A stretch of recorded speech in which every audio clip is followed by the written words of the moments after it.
నీ నివాసములు ఎంతో రమ్యములు. యెహోవా మందిర ఆవరణములను చూడవలనని నా ప్రాణము ఎంతో ఆశపడుచున్నది, అది సొమ్మసిల్లుచున్నది.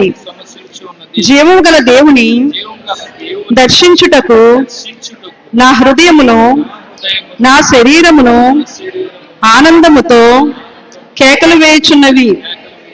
సైన్యములకు అధిపతియగు యెహోవా, నా రాజా, నా దేవా, నీ బలిపీఠం వద్దనే పిచ్చుకులకు నివాసము దొరికెను, పిల్లలు పెట్టుటకు వానకోవెలకు గూటి స్థలము దొరికెను. నీ మందిరమునందు నివసించువారు ధన్యులు, వారు నిత్యము నిన్ను స్తుతించుదురు. నీ వలన బలమునందు మనుషులు ధన్యులు, యాత్ర చేయు మార్గములు వారికి అతి ప్రియములు. వారు బాకా లోయలో బడి వెళ్ళుచు దాని జలమయముగా చేయుదురు. తొలకరి వాన దానిని దీవెనలతో కప్పును.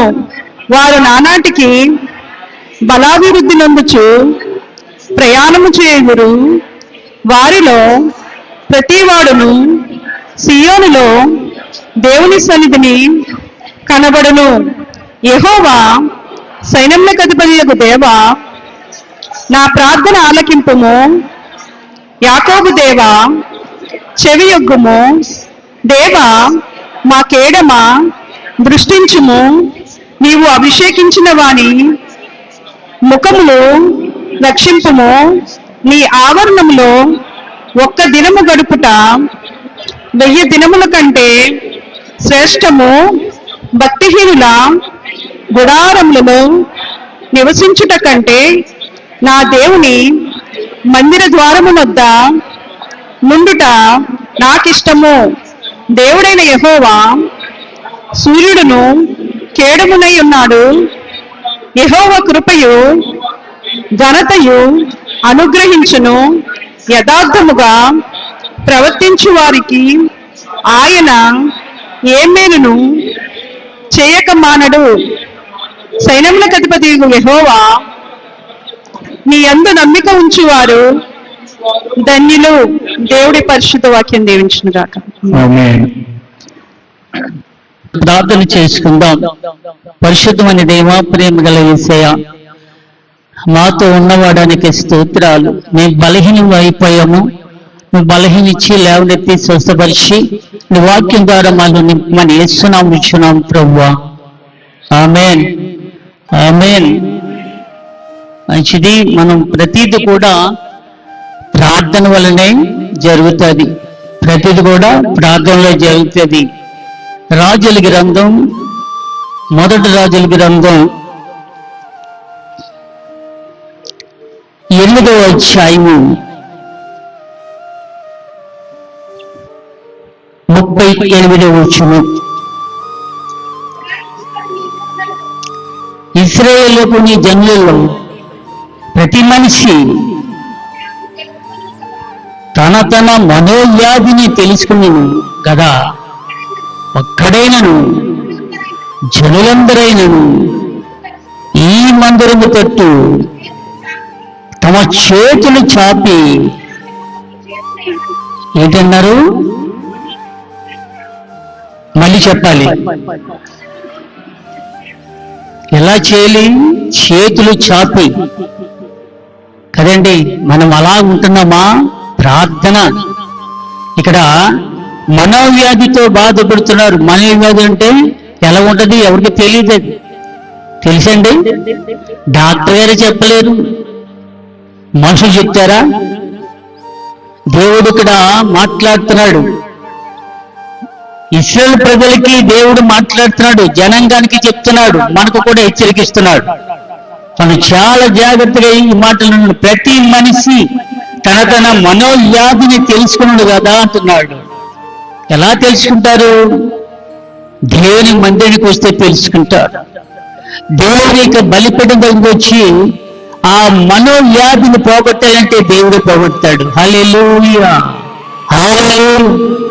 కనుక మనము ఆయన మందిరముకు వచ్చి మన మనోవ్యాధులను తీసే దేవుడు ఈ ప్రపంచాన్ని ఒకడున్నాడు.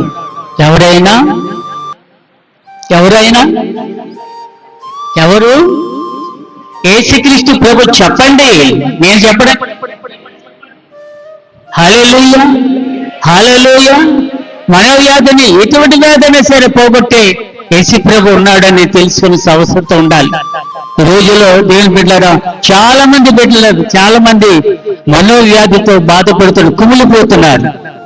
కానీ మందిరం రాలేకపోతున్నారు. వాళ్ళు ఎందుకు రాలేకపోతున్నారంటే కొంతమంది కెట్టదు, కొంతమంది కెడుతుంది. దేవుని మందిరికి వస్తే సమస్యలు తీరిపోతాయని కొంతమంది అంటాడు, కొంతమంది రాలేకపోతున్నారు. ఈ ఇశ్రాయేలు ప్రజలు అదిగే బోధ, అదే సమస్యలు ఎదురొచ్చినాయి. కానీ దేవుని బిడ్డలారా, దేవుడు ఉన్నాడు. ఒక్కడైనను జనులైందనైనను ఈ మందిరం బతుడు తమ చేతులు చాపి ప్రార్థన విజ్ఞాపన చేసిన ఎడలా ఉన్నారు. ఇక్కడ చేస్తున్నారా? చేస్తే మంచిది, చేస్తే గొప్ప కార్యాలు చూస్తారు. కనుక ఏమైనా కదా తర్వాత చదవండి. ప్రార్థన విజ్ఞాపన చేసినట్లా ప్రతి మనిషి యొక్క హృదయము నీ ఎరుగుతాడు అన్నాడు. హృదయం ఎరుగుతాడంట. ఆయన మందిరం వచ్చి ప్రార్థన చేస్తే దేవుడు వినేవాడు ఉన్నాడు నీ హృదయాన్ని. హల్లెలూయా, హల్లెలూయా. ఏమన్నాడు ఇక్కడ? ఆయన మందిరము చేతులు చాచి ప్రార్థన చేస్తే నీ హృదయం ఎరుగుతాడంట దేవుడు. ప్రార్థన చేసే వాళ్ళందరూ కూడా హృదయం తెలుసుకున్నాడు దేవుడు. హల్లెలూయా.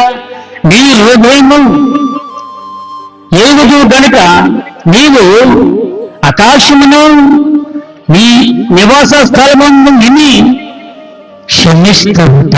హల్లెలూయా, హల్లెలూయా. దేవుడు వినేవాడు, దేవుడు క్షమించే దేవుడు. నీ యొక్క మనోవ్యాధి ఎలా వచ్చింది? మనోవ్యాధితో బాధపడుతున్న ఎలా వచ్చిందంటే నువ్వే తెచ్చుకుంటున్నావేమో బాధ. దేవుని మందిరానికి వచ్చి నీ ప్రార్థన, నీ హృదయం అంతా కూడా దేవుని దగ్గర, ఆయన మందసం దగ్గర, బలిపడి దగ్గర నీ హృదయంతో ప్రార్థన చేస్తే దేవుడు వినివాడు ఉన్నాడు అక్కడ. ఆయన యేసుక్రీస్తు ప్రభువాడు. హల్లెలూయా, హల్లెలూయా. మనం ఏం చేస్తున్నామంటే ఆ సమస్య వచ్చినప్పుడు మనం ఏం చేస్తామంటే ప్రార్థన అనేది రాదు, ఆ ప్రార్థన అనేది ఆలోచన రాదు. అలవాటు ఉంటే కదా ప్రార్థన. ఎందుకు వచ్చింది ఈ సమస్య? ఎందుకు వచ్చింది నాకు? ఎందుకు వచ్చింది ప్రభువా? నాలో ఏముంది ప్రభువా? నాలో ఏమి చూసావు ప్రభువా అని దేని దగ్గర అడిగేవారు ఉన్నావా? అనాలి. అడిగితే తప్పనిసరిగా దేవుడు నీకు కనికరిస్తాడు. నీ హృదయము ఇచ్చే దేవుడు అన్నాడు ఇక్కడ. ఏమన్నాడు ఇక్కడ? నీ హృదయము నీ ఎరుగుతూ గనుక నీవు ఆకాశమును నీ నివాస స్థలమునందు విని క్షమించి, దయచేసి ఎవరి ప్రవర్తన బట్టి వానికి ప్రతిఫలం ఇస్తాడట. హల్లెలూయా, హల్లెలూయా. ప్రతిఫలం పొందుకునే వారు ఉన్నామా? ప్రతిఫలం పొందలేక ఉన్నామా? ఎవరి దగ్గర ఆన్సర్ రావట్లేదు ఇక్కడికి. పొందగలరు ఉన్నామా? పొందలేకపోయి ఉన్నామా? ఆలోచించుకోండి. మనం ప్రతిఫలం పొందితే మంచిది. దేవుడు మనకి ఇచ్చే ప్రతిఫలం ఒక సాక్షిగా నిలబెడతాం. హల్లెలూయా, హల్లెలూయా. ఒక కార్యం జరిగించాలంటే దేవుడి వల్ల జరిగిస్తుంది. ఆ సాక్షి చెప్తూ ఉంటాం, దాని ప్రతిఫలం పొందుకొని ఉంటాం. దేవునికి కృతజ్ఞతలు చెల్లించేవారుగా ఉంటాం. హల్లెలూయా, హల్లెలూయా. క్షమించి దయచేసి ఎవరి ప్రవర్తన బట్టి వారికి ప్రతిఫలం ఇచ్చి, మా పితరులకు నీవు దయచేసిన దేశమందు జనులు బ్రతుకు దినములన్నిటిని వారిని యందు భయభక్తులు కలిగి ఉన్నట్లు చేయము. భయభక్తులు ఎలాగొస్తుందంట? క్షమించాడు దేవుడు, నువ్వు హృదయం క్షమించాడు, వెళ్ళిపో. ఇక మరి ఆ పని ఎప్పుడు మరి చేయొద్దు. అప్పుడు ఏం క్షమించిన తర్వాత నీ హృదయం పోద్ది, తేలిగా ఉంది. తేలిగా ఉంటది. దేవుడు క్షమించే దేవుడు కనుక నువ్వు చేసినది దేశమందు జనులు బ్రతుకు దినములన్నిటిని అన్నిటిని వారు నీ యందు భయభక్తులు కలిగి ఉండుట చేయుము ప్రభువా అని ప్రార్థన చేస్తున్నాడు. ఎందుకు వస్తుంది దేని బిడ్డలారా? మన శ్రమలు ఎందుకు వస్తాయంటే నీలోనే వాక్యం లేదు. దేవుడు నీతోనే సావాసం చేయాలని తలంపు ఉందా? ఆ తలంపు నీలో నివసింపచేయాలి. హల్లెలూయా. వాక్యం ప్రతి దినాన్ని వింటున్నాం. నీలో ఎదిగే ఆత్మ నీలో ఉందా? పరిశుద్ధాత్మ ఎదిగే ఆలోచన నీలో ఉందా? అది ముఖ్యమైన విషయాలు మనకు వెళ్ళాలి. ప్రతిదినం ఉంటుంది ప్రార్థన చేస్తున్నావు, ఎదుగుదల లేకపోతే నువ్వు అలాగే ఉంటావు. నీ జీవితం ఒక పరీక్ష చేసుకోవాలి. ఒక పరీక్షకు ఎదురవుతుంటాయేమో. దేవుడు నీకు ముఖ్యమైన మాట ఇచ్చాడు, క్షమిస్తున్నాడు కదా, నీలోనిక బలహీనతను క్షమించాను వెళ్ళిపోవు, కానీ ఇక ముందు ఎప్పుడు చేయొద్దు. కానీ నీ పితరులు చేసిన ప్రార్థన నేను అంగీకరిస్తాను. కానీ నీ జీవితంలో మార్పు రావాలి. నీ జీవితంలో మార్పు వచ్చినట్లయితే ఏంటి మార్పు అంటే ప్రవర్తన మార్చుకోవాలి. ప్రవర్తన మార్చుకుంటే ప్రతిఫలం ఇస్తానన్నాడు దేవుడు. హల్లెలూయా. ప్రతిఫలం ఇస్తానన్నాడు. ఇచ్చిన తర్వాత దేవుడు అన్నాడు ఒక మాట ఏమాడంటే, చూడండి,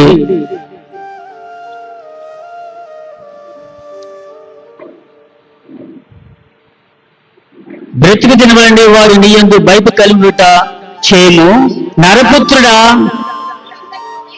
నరపుత్రులందరూ హృదయములను ఎవరు తెలుసుకుంటారంట?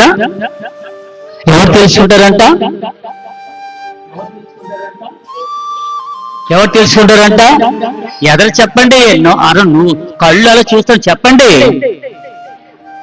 ఎవరు తెలుసుకుంటారు? యేసుక్రీస్తు ప్రభువారు తెలుసుకుంటేనే, ఆయన తెలుసుకుంటానికి వచ్చాడు భూమి మీదకి. నీ హృదయం తెలుసుకుంటకు వచ్చాడు, నీ హృదయం ఆలోచన తెలుసుకుంటూ వచ్చాడు. హల్లెలూయా, హల్లెలూయా. కదండి, మన జీవితకాలం అంతా ప్రభు దినాలు గడిచిపోతున్నాయి, కానీ వాక్యం వాళ్ళు పోతున్నాం. నెవరవేసుకోలేకపోతుంటే మనం ఎప్పుడూ తెలుసుకుంటాం అనేది ఒక ప్రశ్న వేసుకోవాలి కదండి. దేవుడు అక్కడ అన్నాడు, నరపుత్రులందరూ దేవుడు నీవు మాత్రమే తెలుసుకుని ఉన్నావు. భూమి మీద ప్రతి ఒక్కరు కూడా మన హృదయాలు తెలుసుకోవడానికి యేసు ప్రభు రెడీగా ఉన్నాడు, కానీ మనము రెడీగా లేకపోతున్నాం. హల్లెలూయా, హల్లెలూయా. ప్రియమైన దేవుడి ఎంతగానో ఉన్నాడని నమ్మకంతో విశ్వాసంతో కొనసాగాలి. అదే దేవుని బిడ్డలారా, పరిశుద్ధ గ్రంథంలో కూడా తేటగానే మాట్లాడేంటే ఇందులోనే 54వ వచనం చదువుదాం. సొలొమోను ఎలాగో ప్రార్థించటయు విన్నపము చేయటయు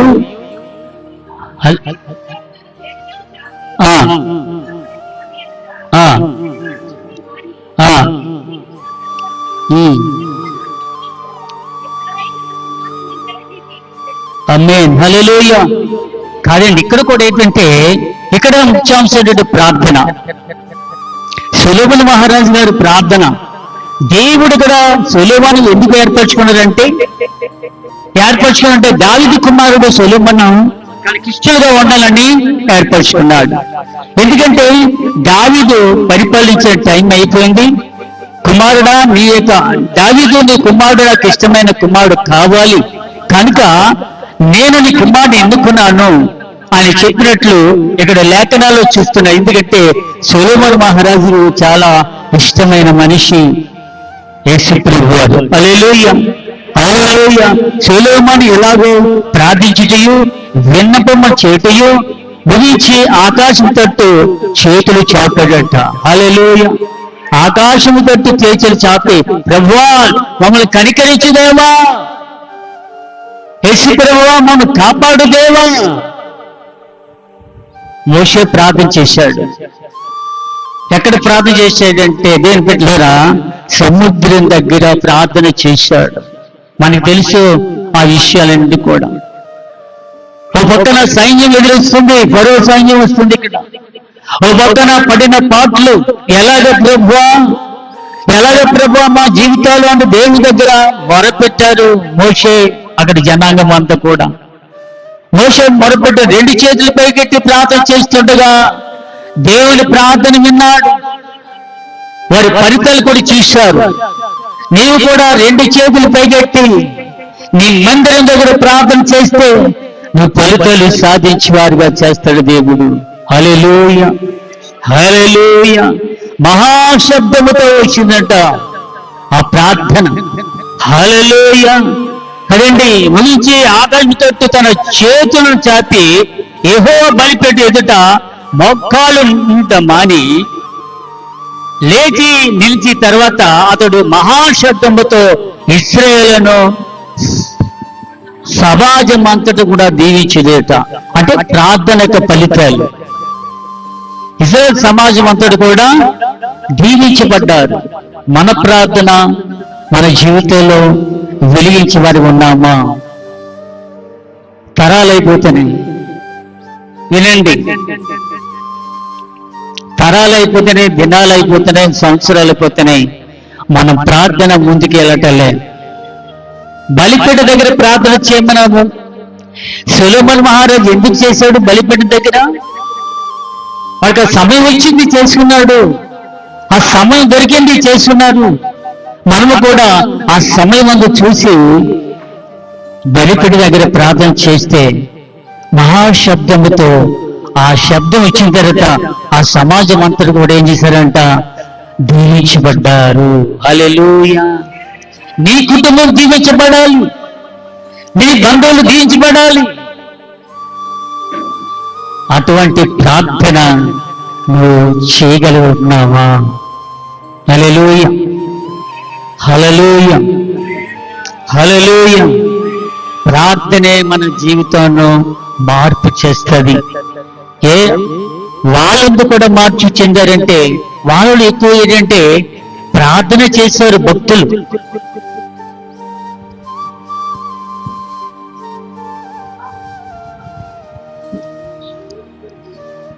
వాళ్ళు కూడా ఎక్కువ ప్రార్థనే చేసేవారు తప్ప వేరే పని చేసేవారు కాదు. ఎందుకు చేశారు ప్రార్థన అంటే ప్రార్థనలో గొప్ప విజయాలు పొందుకున్నారు, ప్రార్థన ఒక మేలు పొందుకున్నారు. ప్రార్థనలో కూడా ఏం జరిగిందంట? గొప్ప యుద్ధాలు కూడా ఓడిపోయారు, ప్రార్థనలో గొప్ప విజయాలు పొందుకున్నారు. హల్లెలూయా. ప్రార్థన యొక్క జీవితాలు ఎలాగుంటాయో ఈ లేఖనాలు చూద్దాం, తర్వాత చదవండి. ఎట్లనగా తాను చేసిన వాగ్దానం బట్టి ఇశ్రాయేలు తన జనులకు ఏం జరిగిందండి? ఏం జరిగింది? అప్పటి వరకు అశాంతితో ఉన్నారు కదంట. దేని బిడ్డలారా, ప్రార్థన వల్ల జరిగితే ఏమైందంట? ఆ రాజ్యం అంతా కూడా నెమ్మది వచ్చేసిందంట. నీవు కూడా ప్రార్థన చేస్తే నీ కుటుంబం నెమ్మది వస్తుంది. హల్లెలూయా, హల్లెలూయా. ప్రార్థనే మన ఆయుధాన్ని తలంచుకున్నారు. దేవుని బిడ్డల దగ్గర ప్రార్థన చేసినప్పుడు ఏమందంటే పరిశుద్ధ గ్రంథంలో తాను చేసిన వాగ్దాన్ని బట్టి ఇశ్రాయేలుకు తన జనులకు నెమ్మది దయచేసాడట. ప్రార్థన బట్టి ఏం చేద్దంట? నెమ్మది వచ్చింది, సమాధానం వచ్చింది, గొప్ప విజయాలు పొందుకున్నారు. హల్లెలూయా, హల్లెలూయా. అప్పుడు ఏం చేశారంటే వాళ్ళు, చదవండి. ఆమేన్, హల్లెలూయా. వారి రాజ్యం అంతా కూడా ఏంటంట? వారి యొక్క రాజ్యాలందరూ కూడా దేవుడికి స్తోత్రం చెప్తున్నారట. ఎందుకు వచ్చి స్తోత్రం చెప్తారంటే మాకు రాజ్యాన్ని, మా దేశాన్ని కూడా నెమ్మది వచ్చింది ప్రభువా అని దేవుడికి స్తోత్రాలు చెల్లించుకుంటున్నారట. హల్లెలూయా, హల్లెలూయా. కనుక మనం కూడా ప్రార్థనే ఎక్కువ చేయాలి. ప్రార్థన గంటలు ప్రార్థన చేస్తే కురిపిస్తాడు దేవుడు, మన్నాన్ని కురిపిస్తాడు. హల్లెలూయా, హల్లెలూయా. మాకు నేర్పింది సేమన్న, ప్రార్థన చేయండి అంతే. నేర్పింది అదే చెప్పాడు. ప్రార్థన చేస్తే కుటుంబాలు తరుముకుంటూ వస్తాయట. హల్లెలూయా. ప్రార్థన చేస్తే మరి బంధకాలు తెగిపోయి మందిరం కట్టబడతామంటున్నాడు. హల్లెలూయా. మరి శ్యామన్న ప్రార్థన చేశాడు. శ్యామన్న ఎన్ని సంఘాలు కట్టాడో మేము చెప్పలేము. ఎన్నో మేలు చేశాడు. శ్యామన్నకి ఎన్నో కార్యాలు చేశాడు. అనేక సంఘాలు కట్టాడు. అనేక ప్రాంతాలు, అనేక దేశాలు, అనేక రాష్ట్రాలు తిరుగుతున్నారు. ఎందుకో తెలుసా? సంఘం కట్టబడాలని, అనేక మంది మార్చబడాలి ప్రార్థన వలన. హల్లెలూయా, హల్లెలూయా. మాకు నేర్పిన తండ్రి ప్రార్థన చేతను మేము అదే చేస్తున్నాం. ఇక పరిశుద్ధ గ్రంథంలో కూడా ప్రార్థనే.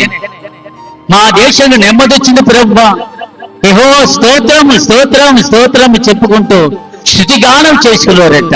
ఇంకేమన్నారు ఇక్కడ?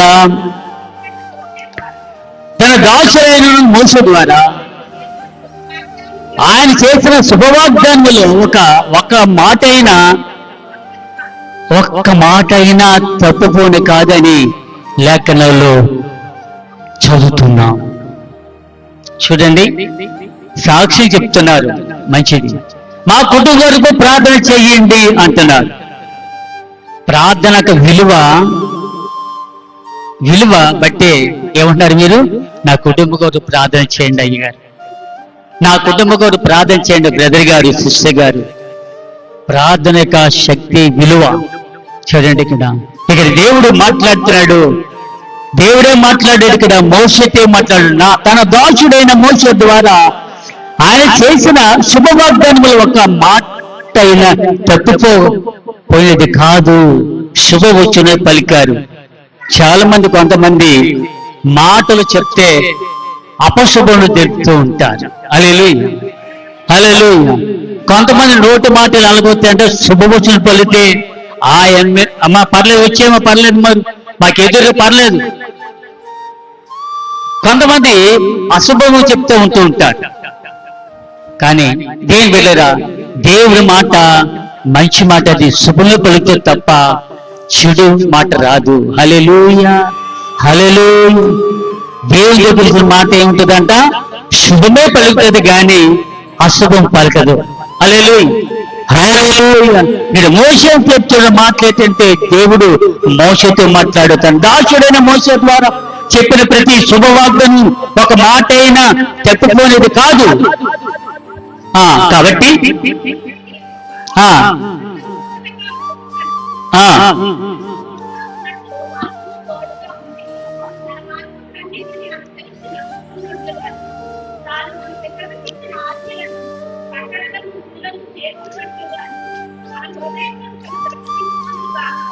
ఆమేన్, హల్లెలూయా, హల్లెలూయా. చూడండి, ఇక్కడ దేవుడు పరిశుద్ధమైన మాట్లాడంటే, కాబట్టి మన దేవుడని యెహోవా మనలను విడవక విడవక హల్లెలూయా. విడనంటున్నాడు, వదలనంటున్నాడు. కానీ మనము వదిలేస్తున్నాం కదా.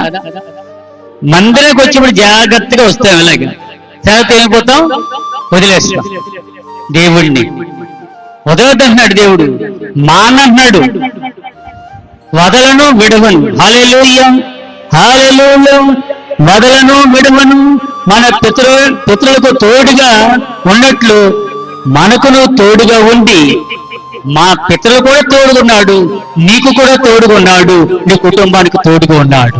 హల్లెలూయా, హల్లెలూయా. మంచిది, హల్లెలూయా. వినండి మాటలు.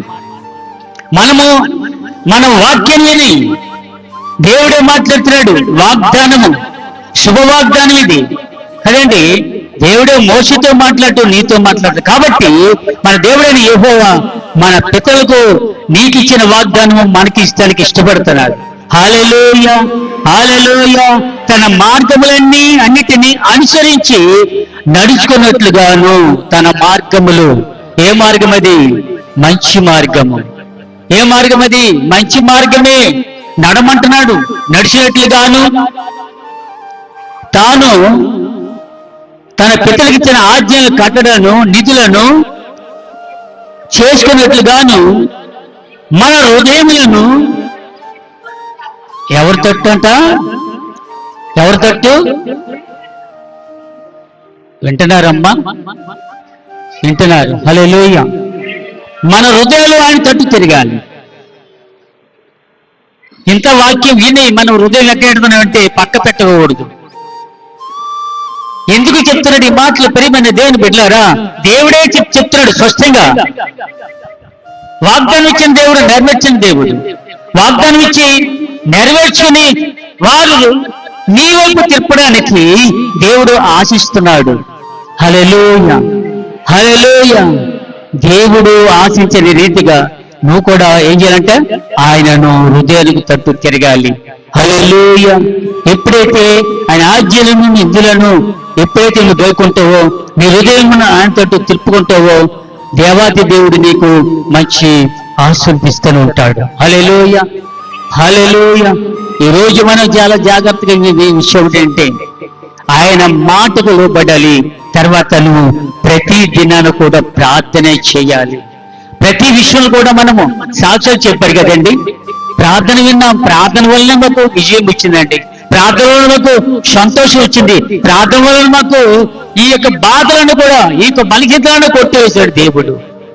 ఈ రోజున సాక్షి చెప్తున్నామంటే ప్రార్థన జీవితం ఎక్కువగా ఉండాలి.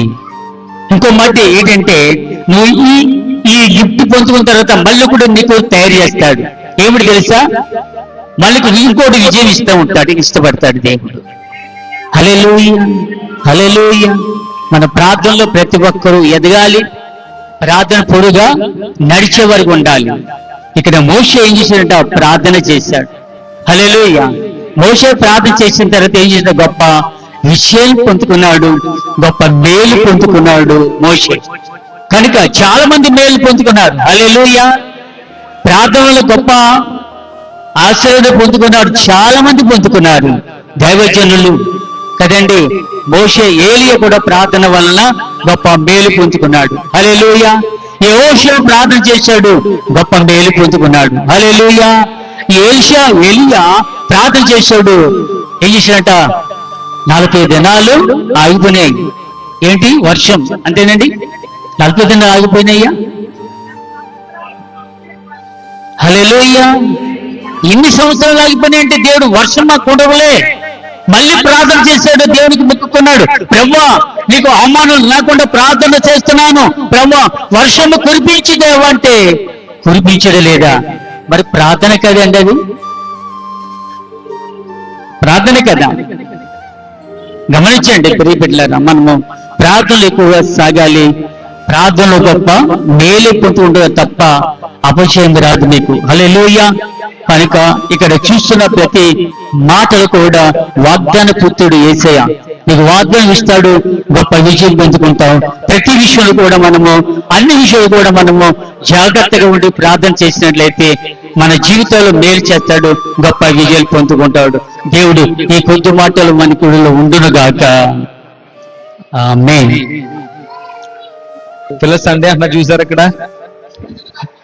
ఈరోజు ఫ్రెండ్షిప్ డే, స్నేహితుల దినమా.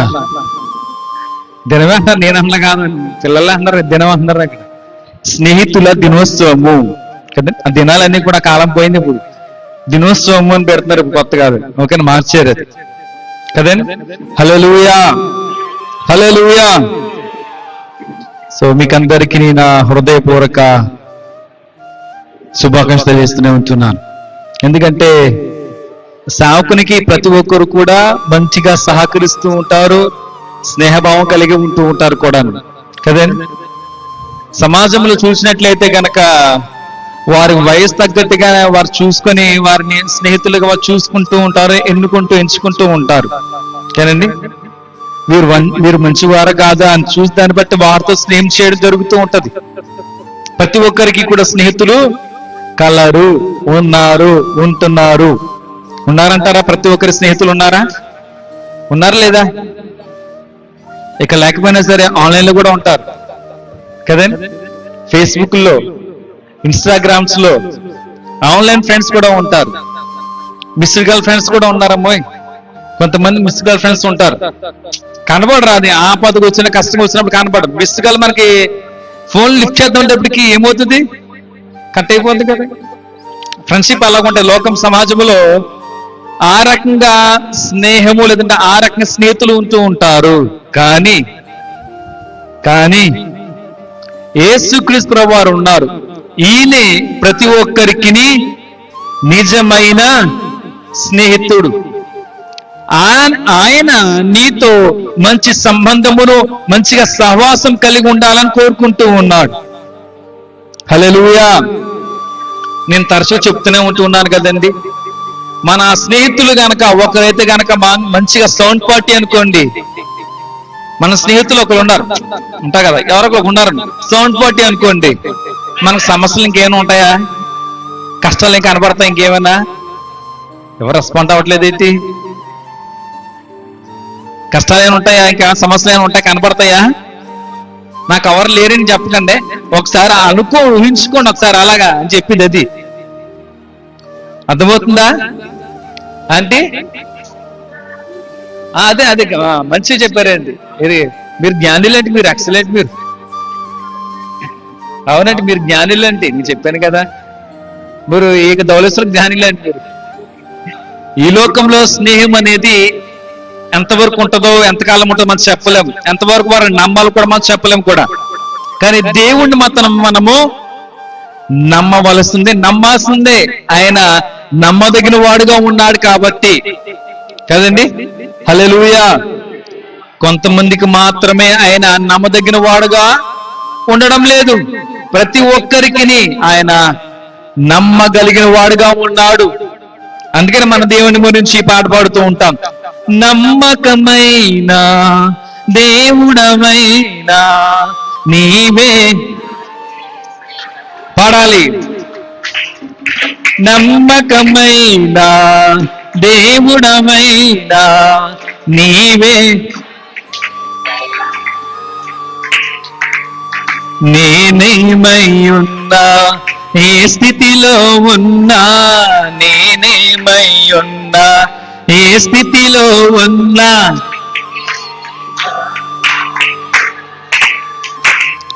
అసలు ఇంకేమి. హల్లెలూయా, హల్లెలూయా. మనకి బైబిల్ గ్రంథంలో చూసినట్లయితే దేవుడు కొంతమందితో మనకి అలాగే కనబడుతూ ఉన్నారు, స్నేహం చేసినట్టుగా మనకు కనబడుతూ ఉంటున్నది కదండి. అందులో చూసినట్లయితే మొదటిగా, నేను ఎక్కువసేపు అని చెప్పాను, మహా అయితే ఒక 5 నిమిషాలు మాత్రమే, ఇప్పటి నుంచి 5 నిమిషాలు, ఇప్పటికి 5 నిమిషాలు అయిపోయి ఉండొచ్చు కానీ ఒక 5 నిమిషాలు మాత్రం చెప్తాను అంతే, ఓకేనండి. ఇంకా అరగంట గంట పీకుతాడు, అన్ని క్లాసులు క్వశ్చన్ పీకుతాడు, అక్కడ క్వశ్చన్ వేస్తాడు, ఇలాంటి ఏం లేవులే ఇంకా. హల్లెలూయా. అంటే నేను వాళ్ళ మధ్యలో, నా మాటల మధ్యలో ఏమైనా కొంచెం ప్రశ్నలు వేస్తున్నానంటే కనుక కొంచెం స్టడీ అవ్వడానికి అండి, కొద్దిగా మన బుర్రకి కొంచెం పొద్దున పెట్టడానికి అండి అలాగ అడుగుతూ ఉంటాను. తెలిసినవే ఉంటాయి, ఎక్కడ కాదు. ఇది ఐఏఎస్ ఎగ్జామ్ కి అంటే ఇంటర్వ్యూ ఫేస్ చేసిన విధంగా అలాంటి క్వశ్చన్స్ ఏ ఉంటావు కదా. అందరికి కూడా కీ ఉంది. కీ ఏంటంటే ఇది కీ ఇదే కదా, అందరికి కీ అందరి దగ్గర ఉంది, అందరి దగ్గర ఉంటుంది కీ. అది అందరు కూడా జ్ఞానులే కదా. హల్లెలూయా. జ్ఞానులు కాదని కొంతమంది భావించవచ్చు, కానీ అందరూ కూడా జ్ఞానులే. దేవుడు ప్రతి ఒక్కరిని అజ్ఞానులుగా, జ్ఞానం లేని వారుగా చేశాడు అలాగా అంటే లేదు కదా కదండి. హల్లెలూయా. సరే, మంచిదే. చూసినట్లయితే కనుక ఆదిలో ఒకరితో దేవుడు మంచిగా వాడితో స్నేహం చేసి ఉన్నాడు. ఎవరు చెప్పగలరా? చూసారండి అక్కడ, నేను చెప్తుండే కానీ మాట అక్కడ నుంచి రామో చెప్తున్నారు. అక్కడ జ్ఞానం ఉందా, జ్ఞానం కలిగిన వారంటే కనుక ఇలాగా అంటున్నారు. కానీ నేను నా క్వశ్చన్, నాకు మాటలు ముగించకుండానే సమాధానం కూడా చెప్పే విధంగా ఉన్నారంటే మరి వారు జ్ఞానులా అజ్ఞానులా? జ్ఞానులే కదండి. హల్లెలూయా, హల్లెలూయా. ఆ వచనం చూస్తూ ఒక్కసారి నాకు మాటలు ముగిస్తాను. ఇంకా ఆదికాండము 18వ అధ్యాయము 17వ వచనం.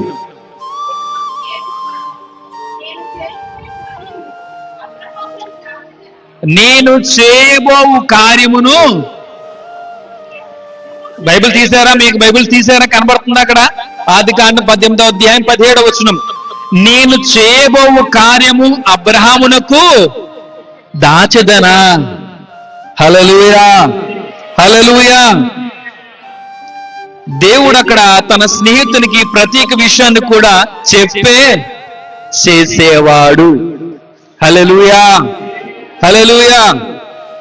అదేంటండి, దేవుడు తను చేయాలనుకుంది చేసేయచ్చు కదా, మళ్ళీ ఒక మనుషునికి లేదా ఒక వ్యక్తికి చెప్పాలంటారా ఏంటండి?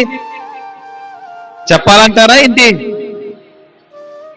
కొంతమంది చెప్తూ ఉంటాం, లోకంలో చూసినట్లయితే ప్రతి ఒక్కరు స్నేహితులు ఉంటారు కదా, కామన్ కదా, బాగా క్లోజ్ ఎక్కువ ఉంటారు, కొంతమంది ఎక్కువ ఉంటారు, బాగా కనెక్ట్ అయిన వాళ్ళు ఉంటారు, కొంతమంది కొంచెం ఏదో కొంచెం దూరంగా ఉన్న వాళ్ళు కూడా ఉంటూ ఉంటారు కదా.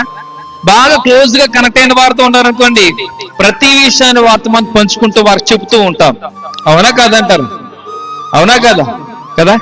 అదేంట్రా చెప్తున్నావు ఏంటారా ఇంట్లో వాళ్ళు అన్నారు అనుకోండి, అమ్మా నా మంచి ఫ్రెండ్ వాడు, అది తెలిస్తే అది కూడా తెలుసు కదా నీకు, ఆయన ఎప్పుడు కూడా మంచిగానే ఆలోచిస్తాడు, మంచి చేస్తాడమ్మా, ఎప్పుడు కూడా మంచి చెబుతూ ఉంటాడమ్మా, మంచోడమ్మా బాబాడు అని ఇలాగ వారి గురించి చెప్పి మనము ఏం చేయాలనుకున్నామో, ఏం చేయదలుచుకుంటున్నామో, ఏం చేస్తున్నామో అంటూ వారికి ఒక మాటను కూడా చెప్పి వారికి తెలియజేస్తే మనము చేస్తూ ఉంటాం కదండి.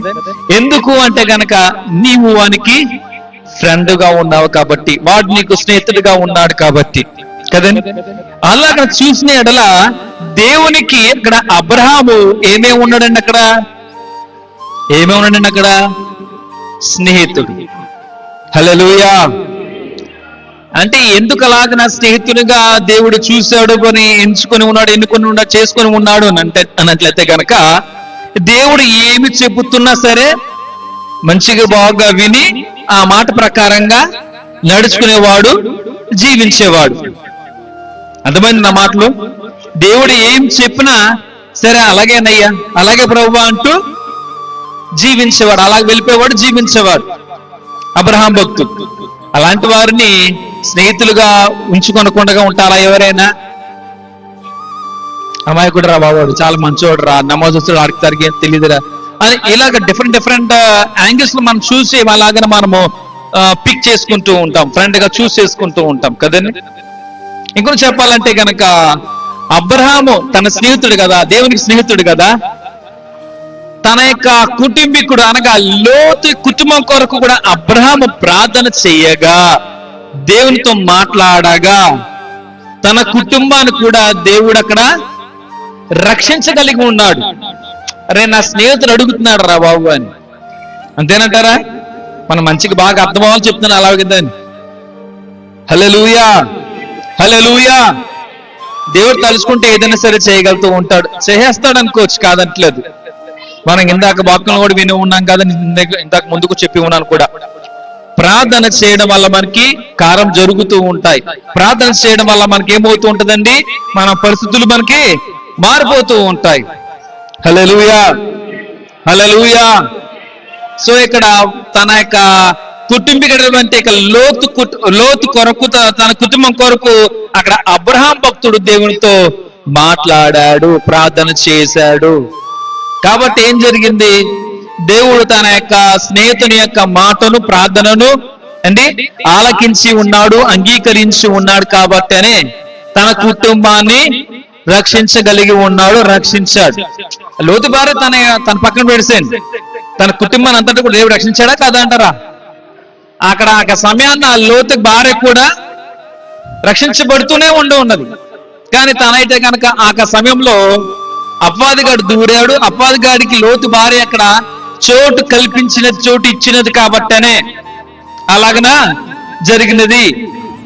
హల్లెలూయా. మరి మిగిలిన వారు, తన కుటుంబీకులు మిగిలిన వారందరూ కూడా రక్షించబడి ఉన్నారు కదండి మరి, కదా? హల్లెలూయా. సో నీ కొరకు తన ప్రాణమును పెట్టేవాడు నిజ స్నేహితుడు. నువ్వు అడగలేదైనా సరే దేవుడు నీ కొరకు తన ప్రాణాన్ని పెట్టాడు. హల్లెలూయా, హల్లెలూయా. ఈ లోకం నీకు స్నేహితులు ఎంతో మంది ఉన్నారు కాబట్టి నువ్వు ఏదో చిన్న తప్పు చేస్తావు, ఏదో పొరపాటు చేస్తావు అనుకోవచ్చు, ఒక పాపం చేస్తావు అనుకోవచ్చు, దానికి నీకు శిక్ష విధిస్తున్నారు, శిక్ష వేశారంటే గనక నీకు స్నేహితుడు వచ్చి నీకు బదులుగా ఆ శిక్షను అనుభవించడానికి సిద్ధపడుతున్నాడా, ఇష్టపడుతున్నాడా, ముందుకు వస్తున్నాడా? ఎవరు కూడా రారు కదండి. వాడు ఇష్టపడితే నేనెందుకురా, నేను పోయాలి, నేను భరించాలి, నేను వేసుకోవాలి, నా మీద వేసుకోవాలా, నేను వాడి బదులు నేను దెబ్బలు తినాలా అండి? కర్రత కొరడం తప్పడం ఇలాగ కొన్ని జరుగుతుంటాయి, కొన్ని చేస్తూ ఉంటారు అనుకో, శిక్షలు విధిస్తూ ఉంటారు అనుకోవచ్చు కదండి. లేదా కొన్ని చోట్ల చూసుకుంటే కనుక ఆ ఊరి నుంచి వెలివేయబడ్డం జరుగుతూ ఉంటాయి అనుకోవచ్చు కదండి. మనకు పాత నిబంధన గ్రంథ ప్రకారం చూసినట్లయితే రాళ్లతో కొట్టి చంపేవారు, ఆ చేసిన బట్టి, తప్పుని బట్టి, పొరపాటుని బట్టి, పాపాన్ని బట్టి. హల్లెలూయా. అంటే చెప్పాలంటే ఇక్కడ వ్యభిచారం చేసిన ఎడలా, దొరికిన ఎడలా, దొరికిపోతే కనుక కంపల్సరిగా, దొరికితే కనుక కంపల్సరిగా అప్పుడు వారిని రాళ్లతో కొట్టి చంపాలి. అయితే నీకు బదులుగా ఎవరైనా ఆ శిక్షను, అంటే నీ యొక్క శిక్షను మోస్తున్నారా, మోసేవారుగా ఎవరైనా ఉన్నారా అంటే ఎవడ గోళ ఆడదే అంతేనా, ఎవడ బతుకు ఆడదే, ఎవరి జీవితం ఆడదే కదండి. గుర్తించాల్సిన విషయం ఏంటంటే కనుక ఎవరి భక్తి వాళ్ళదే, ఎవరి విశ్వాసం వాళ్ళదే, ఎవరి సాక్ష్యం వాళ్ళదే, ఎవరి రక్షణ వాళ్ళదే. దేనికండి ఇది? దేవునికి ఇది. హల్లెలూయా. దేవుని దగ్గర చూసినట్లయితే ఎవరి భక్తి వాళ్ళదే. ఓకేనండి, ఎవరి భక్తి వాళ్ళదే. నా భర్త భక్తిగా ఉన్నాడు కాబట్టి నేను బతికుండాల్సిన అవసరం లేదు అని అనుకోకూడదు. నా భార్య భక్తిగా ఉంటుంది, మంచి ప్రార్థన పరులాగా ఉంటుందంటే నేను అలాగే ఉండాల్సిన అవసరం లేదు అని అనుకుంటే తప్పు. హల్లెలూయా, హల్లెలూయా. కాబట్టి గమనించండి, నీ కొరకై దేవుడు తన ప్రాణాన్నే సిలువలో పెట్టి ఉన్నాడు. అందుకనే ఆయన ప్రతి ఒక్కరికి నిజమైన స్నేహితుడు. అయితే ఈ దినమున ఉదయ కాలంలో నీవు నీ నిజ స్నేహితుని నువ్వు విష్ చేసి ఉన్నావా? నా మాటలు అర్థమవుతున్నాయి, వినబడుతుందా? లేకపోతే సౌండ్ కొంచెం పెట్టండి అమ్మా, బిడ్డలో సౌండ్ పెట్టి కొంచెం. నా మాట వినబడుతున్నాయి కదా? ఇప్పుడు వినబడుతుంది, కొంచెం బాగుంది, ఇప్పుడు బాగుంది ఉంచండి. ఈ దినమున మన స్నేహితుల దినోత్సవంగా ఉన్నది కాబట్టి నీకు స్నేహితుడు ఎవరు? మరి నీ స్నేహితుడు ఎవరు? పేరుకు మాత్రం నోటితో చెప్పడం కాదు, నిజంగా చెప్పాలి. అర్థమైందా? నీ స్నేహితుడు ఎవరు? అయితే ఎంతమంది ఒకసారి చేతులు ఎత్తున్న, ఒకసారి నీ స్నేహితుడు ఎవరు అడుగుతుంటే కనుక ఆ సమాజం చెప్తున్నారు కదా యేసయ్య అని. ఎంతమంది చెప్తున్నారు స్నేహితుడు యేసయ్య అని? ఎంతమంది అతను నేను చూసుకుంటా అంతే, చాలా అంతమంది ఎత్తేసారు అనుకోండి, పర్లేదులే నా గుంపులో కూడా కదా ఎత్తేసారు. అయితే నేను అడిగిన ప్రశ్న, మరి ఈ దినమున మరి ఉదయ కాలంలో నీ యొక్క ఫ్రెండ్ ని మరి విష్ చేసి ఉన్నావా? నీ యొక్క స్నేహితుని నువ్వు విష్ చేసి ఉన్నావా? ఆన్సర్ వస్తుందా? చేతులు ఎత్తారా? పోనీ దీని చేతులు ఎత్తారు, దీనికి కూడా చేతులు ఎత్తారా? మరి ఇందాక ఎంతమంది ఎత్తారు, ఇప్పుడు చేతులు అగట్లేదు ఏంటి మరి? అంటే నీ స్నేహితుడు ఎవరు అని అడిగిన దానికి ఈ ప్రశ్న మీకు సమానం చెప్పి ఉన్నారు. ఏమని చెప్పారండి? యేసయ్య అని చెప్పారు. చేతులు ఎత్తారు కదా. నేను మరి దాని తర్వాత అడిగిన దానికి జవాబు రావడం లేదు, అంటే మీ చేతులు ఎత్తడం లేదు. ఎవరైతే కనుక చేతులు ఎత్తారో వారు చేతులు తిరిగి ఎత్తడం లేదు. దానికి అర్థం ఏంటి? దానికి అర్థం ఏంటి? మీరు నిజముగా సరైన జవాబు చెప్పడం లేదు, అంటే నిజముగా ఆ ప్రశ్నకు జవాబు మీకు చెప్పడం లేదు. అర్థమైందా? అంటే నీతో క్వశ్చన్ అయింది కాబట్టి యేసయ్యనండి, అలాగా అయిపోతే ఏ కూడా ఉండదు కదా. నీకు స్నేహితుని నువ్వు దేవా, నువ్వు నా స్నేహితుడిగా ఉన్నా కదయా, వందనాలయ్యా, నీ అలాగనే నీతో స్నేహం చేయాలని ఆశపడుతున్నాను, స్నేహితునిగా నాతో ఉండయ్యా అంటూ దేవుని ఎలాగైనా ఏమైనా విష్ చేసి అలా ప్రార్థన చేసుకుని ఉన్నావా? చేసావా? పొరపాటు ఎవరిలో ఉంది? దేవుల్లో ఉంది కదా. నువ్వు ప్రార్థించకపోయినా సరే ఆయన నేను ప్రేమిస్తూనే ఉన్నాడు కదండి. పొరపాటు దేవుంది, మంద కాదు. అంతేనంటారా? సాధారణంగా ఎవరైనా సరే ఒక తప్పు రేచి ఏంటి అలా చేసావంటే కనుక ఒప్పుకున్నారు, అప్పుడు ఒప్పుకోరు. వారు లేరండి, అలా కనబట్టలేదు, ఎవరు కూడా లేరు, అలా కనబట్టలేదు. మనలో ఒప్పుకోలుతనం ఉండాలి. ఆ తనం ఉంటేనే, ఒప్పుకోలుతనం ఉంటేనే దేవుడు నిన్ను క్షమించడానికి సిద్ధపడుతూనే ఉంటూ ఉంటాడు. హల్లెలూయా, హల్లెలూయా. కాబట్టి ఏదో పై రూపంలోనూ నోటితోనూ సమాధానం ఇచ్చే వారుగా ఉండకుండా నిజముగా ఆ దేవుణ్ణి నీవును ప్రతి ఒక్కరును కూడా స్నేహితునిగా చేసుకోవాల్సిందిగా నా యొక్క మనవి. హల్లెలూయా. సో ఆ దేవుడితో స్నేహం చేయవలసిందని కోరుతూ ఉన్నాను. ఆ దేవుడు నీకు స్నేహితుడుగా ఉన్నాడు అనుకోండి, నీకు లోటు ఏది కూడా రానివ్వకుండా, లోటు లేకుండా దేవుడు ఇస్తాడు, చూస్తాడు, చేస్తాడు. హల్లెలూయా. మనకు కావాల్సింది ఇదే కదండి, మనకు కావాల్సింది ఇదే కదా. మాకు అన్ని కావాలి, నాకు అన్ని ఉండాలి, అంతేనంటారా కాదంటారా? నాకు ఏమొద్దయ్యా నాకు అని కోరుకుంటామా? ఆశపడుతున్న విధంగా నాకు అన్నీ కావాలయ్యా. దేవుడు మనకిచ్చే అన్ని కూడా ఫ్రీగానే ఇస్తున్నాడు కదా, అవునా కదా? ఫ్రీగానే ఇస్తున్నాడు. ఆయన దగ్గర సమస్తం ఆయన దగ్గర దొరుకుతాయి, ఉన్నాయి, మనకిస్తాడు, ఆయనే మనకిస్తాడు. అందరికీ ఇస్తున్నాడు కూడా ఆయనే కదా. కాబట్టి ప్రతి ఒక్కరును కూడా ఆయనను స్నేహితుడిగా చేసుకోవాల్సిందిగా, ఆయనతో స్నేహం చేయవలసిందిగా, ఆయనే నీ కొరకు తన ప్రాణాన్ని సిలువలో పెట్టి ఉండాలనే విషయాన్ని మరవకుండా ఉండాలని కోరుతూ నా మాటలు నేను ముగిస్తూ ఉన్నాను. బైబిల్ గ్రంథంలో అనేక విషయాలు కనబడుతూనే ఉన్నాయి కూడా. నేను అన్నిటి గురించి చెప్పలేదు కానీ నా మాటలు ఇక్కడతో ముగిస్తూనే ఉంటున్నాను. హల్లెలూయా. దేవుడు తన ఒక్క దిమ్మల్ని దీవించి ఆశీర్వదించి ఫలించును గాక. ఆమేన్.